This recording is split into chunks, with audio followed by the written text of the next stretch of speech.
Don't do what I did. Hi, I'm AJ Chase. I'm an author, and I wanted to put a video to help out any other authors who are coming up on working on their cover art. So here's the thing. I wrote a fantasy book, wrote a fantasy trilogy. The first book comes out October 15th. I just got done with my cover art. I've got a sneak preview video that I just put up.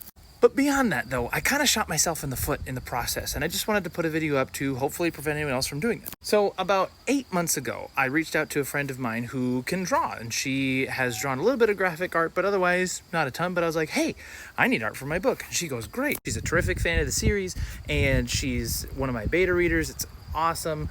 She's great, and she was willing to do it. So I was like, great. So let's start working on the art. Problem is, she works full-time, I work full-time, and these things take a lot of work. Well, as the release date was getting closer, I was like, hey, how's it going? And she showed me an update video, and it looked really good. And I was like, cool. So I started looking into what is involved in making a cover art. Turns out, you can't just hand somebody a photo and say, here you go, there's your cover art. Excuse me. Sorry.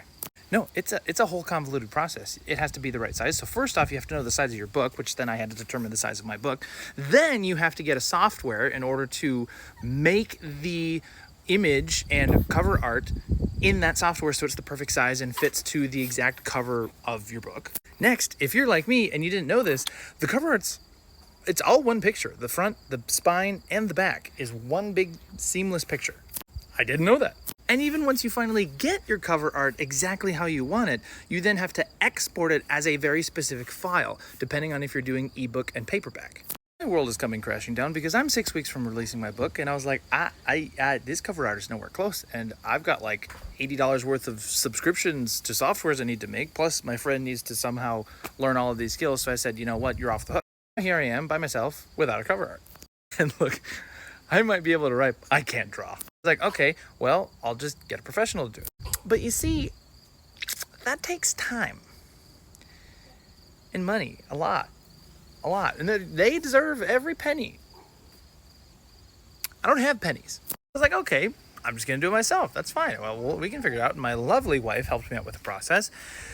And wow, that is a lot of work. I've never used Photoshop a day in my life, and obviously that's probably the best way to do that, but I didn't. I used a software called Canva. So if you're making your own cover art, that's a great software to use. The subscription is relatively affordable, at least for the time that you need it. Second, there are a ton of stock photos on Canva that you can use, it's perfectly fine with like the royalty, publishing. I can use this art and sell a product with it.